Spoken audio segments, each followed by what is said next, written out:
हे आहेत 4-5 तारखेला इलेक्शन आहे, तुम्हाला पण माहिती आहे. या दोन्ही युनियननी पहिल्यांदा NPSवरती सही केली होती, आता UPSवरती सही केलेली आहे. NPS काय आणि UPS काय दोन्ही सारखेच आहे. असं खा किंवा असं खा काय फरक काहीच नाही. कारण UPSवरती यांनी सही केली तर UPSच्या जे प्रॉब्लेम्स आहेत काय यांनी बघितलेच नाही. या UPSमध्ये NPSमध्ये तुम्हाला 60% पैसे तरी परत भेटतात, 40%वरती पेन्शन भेटते. या UPSमध्ये काहीच नाही, तुम्हाला पैसे काय नाही, 50%. शेवटी येऊन जाऊन तुम्हाला सारखंच आहे. कारण काय आहे की आता तुमचे 10% पैसे तुमचे कट होतात आणि गव्हर्नमेंट 14% पूर्वी टाकायचं, आता त्यांनी 18% अनाऊन्समेंट केले. ते 14 आणि 18 आम्हाला काही घेण्यात येणार नाही, पण तुमचे 10% जे आहेत ते तुमचे 10% तुम्हाला भेटले पाहिजेत, बरोबर आहे का नाही. तसं जुन्या ओल्ड पेन्शनचे 8.33 जो PF कट होतो तो त्यांना परत भेटतो. तसे तुमचे जे 10% आहेत ते तुमचे 10% तुम्हाला भेटले पाहिजेत. हा ड्रॉबॅक जो आहे हा यांनी दोन्ही रेकग्नाइज युनियननी बघितलं नाही, काय ना काय नाही सह्या केल्या. आणि हे सह्या करण्याचं काम कोणाचं असतं, हे दोन्ही फेडरेशन आहे. दोन्ही फेडरेशन कुठलं, ARF आणि NFI, जी म्हणजे आपल्या इथे जे CRMS आणि NROB आहे यांचे जे फेडरेशन आहेत त्यांनी त्या सह्या केलेल्या आहेत. आणि रेल्वे बोर्डचं असं स्ट्रक्चर आहे की तुमच्या रेल्वे एम्प्लॉईसाठी जी काही एखादी योजना राबवायची असेल तर ती योजना यायच्या आधी दोन्ही फेडरेशनची सही झाल्याशिवाय ती खाली येत नाही. म्हणजे मग तुमचं 15 CLचे 10 CL करणे हो किंवा स्टाफ कर्टेलमेंट हो. म्हणजे स्टाफ कर्टेल म्हणजे पूर्वी तुमच्याकडे गँग किती होत्या, जवळजवळ 50 ते 100 लोक असायचे एका गँगमध्ये. आता किती आहेत, 10-20 एका गँगमध्ये, 20-25 जास्ती असतात. मग हे स्टाफ कर्टेलमेंट करणं, प्रायव्हेटायझेशन करणं, तुमच्या बोनसचं सिलिंग जे आहे त्या बोनसच्या सिलिंगवरती सही करणं, हे दोन्ही कामं ही जेवढी कामं केलेली कोणी दोन्ही रेकग्नाइज युनियननी, दोन्ही फेडरेशननी. आणि दोन्ही फेडरेशननी तुमच्या जी ट्रॅक मेंटेनन्स आहे यांचा तर नुसतं फक्त यूज अँड थ्रोचा उपयोग करून घेतलेला आहे. तुम्हाला कधी असं मोठ्या स्थानावर बसवलेलं नाही कधी. फक्त मोर्चाला या, झेंडे उचला, जास्त लोक जमवायचे, बोला गँगवाल्यांना बोलवा. ते अजून गँगवालेच बोलत आहेत, ट्रॅकमन म्हणून बोलतच नाहीत तुम्हाला, गँगच बोलतात. तर ही जी भावना आहे त्यांच्या डोक्यात जी बसलेली आहे तर ती जरा त्यांना त्यांची जागा दाखवणं फार गरजेचं आहे. म्हणून तुम्ही ह्यावेळेस परिवर्तन करा, चेंजेस करा.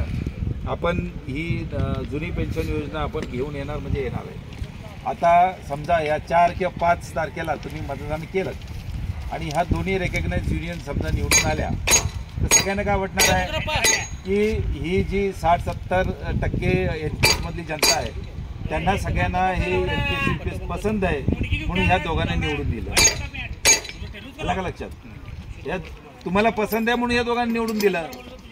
आणि एकदा निवडून दिल्यानंतर तुमच्या एप्रिल 2025ला याचा हा UPSचा कायदा बनणार आहे. आणि एकदा कायदा जर बनला UPSचा मग NPS सारखं ते लवकर हटू शकणार नाही.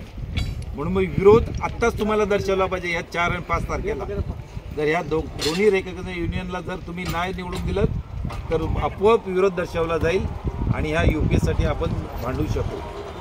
UPS आणि NPSच्या विरोधात आपण भांडू शकू आणि आपण आपली ओल्ड पेन्शन योजना आपण परत आणू शकू. ओल्ड पेन्शन योजना पाहिजे असेल तर विचार करा, ह्या दोन्ही संघटनांना मत देऊ नका. आपल्या हे म्हणजे आपण संपूर्ण राष्ट्रीय पातळीवर आपण आहोत. आपली ही जी संघटना आहे मध्य रेल्वे कर्मचारी संघ ही सर्व झोनमध्ये, आपले जेवढे 17 झोन आहे 17 झोनमध्ये आहे. आपल्याकडे कसं आहे 60 वर्ष वय झालेला जो कोणी रिटायर माणूस आहे आपल्याकडे पदाधिकारी नसतो. तर दोन्ही युनियनमध्ये बघितलं असेल मरेपर्यंत 30 लोक. आपली म्हातारा झालं तरी तेच, म्हातारा झाल्यानंतर म्हाताराचं पोरगा आपल्या पोराला आणायला बघतोय. तुमच्या पैशावरून जे तुम्ही पैसे देता त्याच्यावरून त्याला पगार पण देतोय.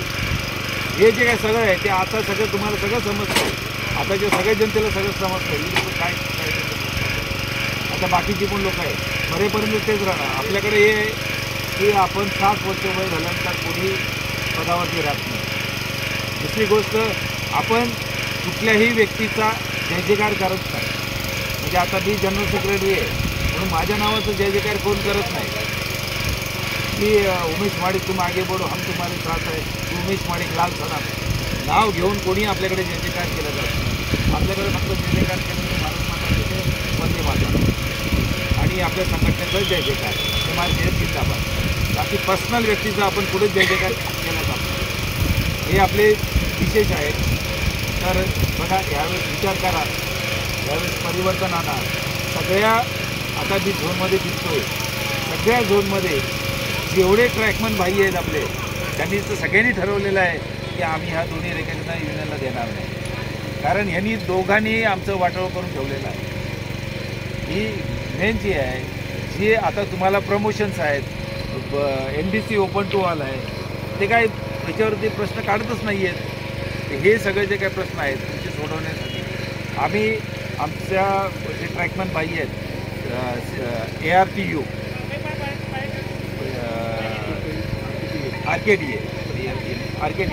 RKDA जे भाई लोक आहेत ते आपल्याबरोबर बसले होते. त्यांना आम्ही रेल मिनिस्टरपर्यंत घेऊन गेलो. तुमचे जे प्रॉब्लेम्स आहेत ते सगळे प्रॉब्लेम्स तिथे ठेवले. सगळ्यात मेन प्रॉब्लेम म्हणजे काय, तुमची नाईट ड्युटीला 2 माणसं देत नाही बऱ्याच ठिकाणी, एकच माणूस जातो. त्यामुळे काय होतं आहे की रन ओव्हरचे केसेस भरपूर होतात. एक माणसाला लगेच समजत नाही गाडी आली नाही गाडी. त्यात अजून दुसरं मोठं गोष्ट आहे की रक्षक, तुमचा रक्षक दिवस जे आहे, रक्षक दिवस असेल तर आपला प्रत्येक ट्रॅकमन माणूस वाचेल. आता किती रन ओव्हर होतात, किती वर्षातून एक दोन आहेच कुठं ना कुठंतरी. आता तुमचा आपल्या शिनोलीला एक जण झाला ना, शिनोलीला विचार करा, एक माणूस जर आपला गेला तर पाठीमागे परिवार किती आहे, त्या परिवारची काय वातावरण होते. आणि ह्या अशा कंडिशनमध्ये मला रक्षक डिव्हाइस पहिलं आणणं सगळ्यात मोठं काम आहे. रक्षक डिव्हाइस आणणं.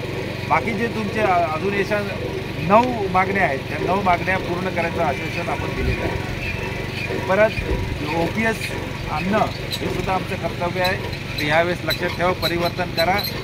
परिवर्तन करताना लक्षात ठेवा की शिक्का मारताना लक्षात ठेवा की तुम्ही OPSला मतदान करणार आहे हे समजून मतदान करा आणि यावेळेस परिवर्तन आणा.